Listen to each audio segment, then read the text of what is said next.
Rising popularity of succulents and cacti has become an art form for one Utahn. We call his work a new edge in floral design, but the designer just calls them succulariums. Jeremy Adamson is behind these creative centerpieces. Jeremy, it's nice to have you. Nice to meet you. Thank you. And I love that term, succularium. So yeah. I'm assuming it is what it sounds like, succulents in a terrarium. Yeah, that's is that right. fair? They're succulent terrariums. Succulent terrariums, Say it. Succulariums. Yeah, okay, not a word you say every day. Yeah. Almost sounds like you're starting to say a swear word. I don't know which word. Yeah. A made-up one. But anyway, it's not. It's a lot prettier than that. How did you first fall in love with these? Well, we were just going to do them for our wedding, and my wife wanted one, and I said, well, I could make it, and so... Okay, that's a good groom to step in and offer to save the day like that. Yeah, I like making things. So you started to experiment, and what was it about the actual succularium that you fell in love with? Well, I think succulents are really cool, and a lot of people are liking them and finding out how cool they are. If you go to any store, they're all sold out of succulents right now.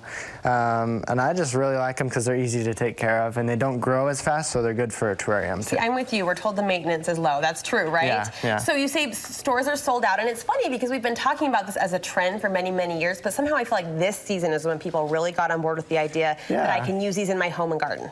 Yeah, people are like, I've never seen this plant before, and it's been around for who knows how long, but... So how are people using them then?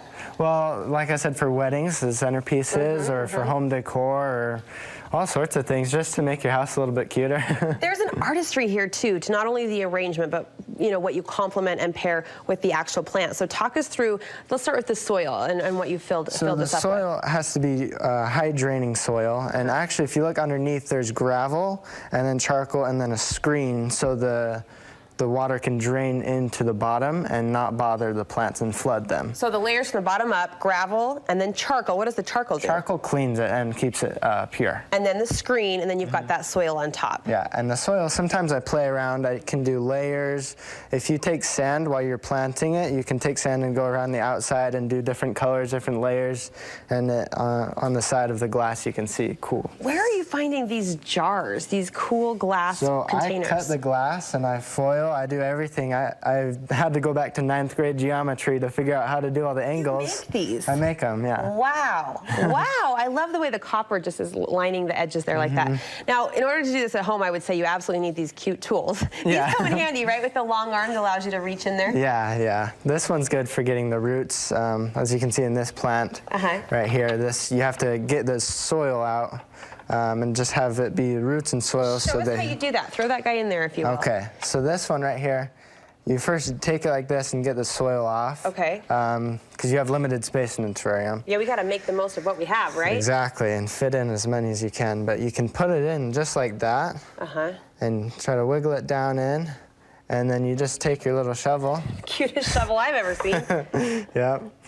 Not too hard to use this one. And you just surround the roots and make sure it's going to have enough room to grow the roots because you just took its soil all the way. Right, so it needs to kind of replant, so to speak. Yeah. Well, here's the punchline, I think, of all of this. You didn't end up using succulents at your wedding at all. No, we didn't. But it turned into a fun side, hobby side business for you. Yeah. Very cool. And maintenance-wise, I mean, how often would you water a succularium like this? So you take a spray bottle like this, and you spray it probably twice a week.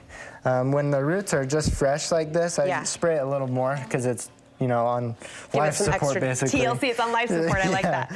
But after that, they're really easy to take care of. Cool. Very cool. Well, congratulations. They're fantastic. The design, the aesthetic is so spot on. Where can we find you on Instagram? At Succulariums. Succulariums. Yeah. We learned how to say it. Now we'll leave it to you to spell it. No, just kidding. It's easy enough to find. Thank you so much. Thank you. Nice to meet you.